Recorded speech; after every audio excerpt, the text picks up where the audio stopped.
এই যে বিট ছাঁচা, যাদের বাড়িতে অনেক বিট চলে আসে, বিটগুলো নষ্ট হবে, এর ধরে কুড়িয়ে বিট বাটা বলে এটাকে।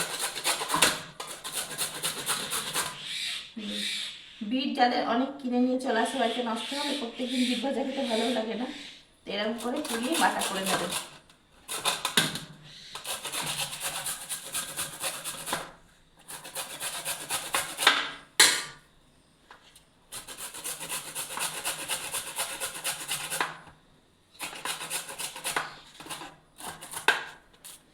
সরু কুড়নি নিয়ে এরকম ছোট ছোট করে কুড়িয়ে নিতে হবে। সমস্ত বিট ছেঁচা হয়ে গেছে, এতে করে সমস্ত বিট হয়ে গেছে। চলুন, আর এই যে রসুন, লঙ্কা আর কালো জিরে, চলুন সমস্ত বিট কুড়িয়ে নিয়েছি। মিক্সিতে বেটে নিলে হয় তো জল জল হয়ে যাবে বলে ওরকম একটা কুড়ানি দিয়ে, সরু সরু কুড়ানি দিয়ে কুড়িয়ে নিতে হবে। আমি এখানে 3টে বিট নিয়েছি, আর বিটগুলোকে কেটে ধুয়ে রেখেছিলাম, তারপরে কুড়িয়েছি, তাহলে শুকনো শুকনো হবে, জল বেরোবে না। এবার রান্নাঘরে এসে গেছি, কড়াইটা বসিয়ে দিয়ে এবার তেল দিচ্ছি। তেলের পরিমাণটা একটু কম হয়ে গেছিলো, আর একটু বেশি পরিমাণে তেল লাগবে, কারণ পুরোটাই একটু মানে ভাত দিয়ে মেখে খাওয়ার মতন সুন্দর করে না করলে তো ভালো লাগবে না। কালো জিরে আর সর্ষের তেলেই করতে হবে, সর্ষের তেলে করলে বেশি ভালো হয় খেতে। শীতকাল, একটু তো সর্ষের তেল খেতেই হবে, কিছু করার নেই। তো আমার কিপটে হাতে একটুখানি তেল পড়লো, তো আর একটু পরে তেল দেব।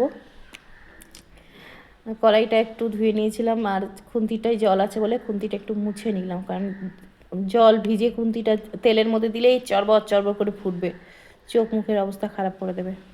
এই যে আবার একটুখানি তেল দিয়ে দিলাম, নয়তো তেলটা একটু কমই হয়েছিল প্রথম দিকটায়। আর একটু তেল দিয়ে দিলাম। এবার কালো জিরেটা একটু গরম হয়ে গেলেই ওতে কালো জিরেটা একটু ভাজা ভাজা মতন করে নিই। আমার হাতটাও ভিজে গেছে, আমি এখানে মিউট করে ভয়েস দিতে হচ্ছে আমাকে।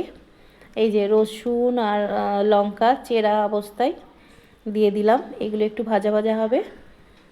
আমাকে এখানে একটুখানি ভয়েস দিতে হলো, কারণ আমাদের রান্নাঘরের পাশেই একজনের ঘর আছে, বাড়ি, পাশের বাড়ি, ভীষণ চিৎকার করে।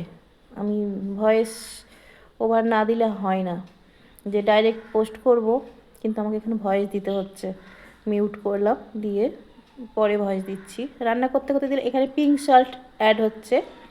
পিঙ্ক সল্ট খাওয়া হয় আমাদের সব সময় না, যখন মনে থাকে তখন বাজার থেকে পিঙ্ক সল্টটাই আনা হয়। একটু পিঙ্ক সল্ট মিশিয়ে নিলাম।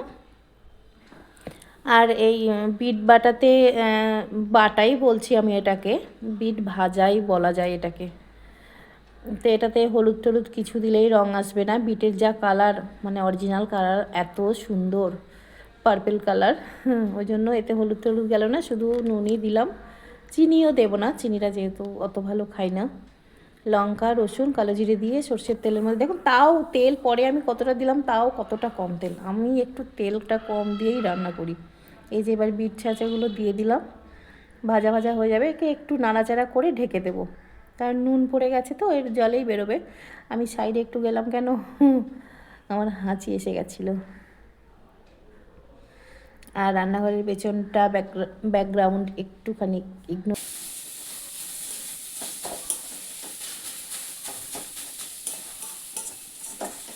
শুকনো শুকনো করে নিলেই হয়ে গেল।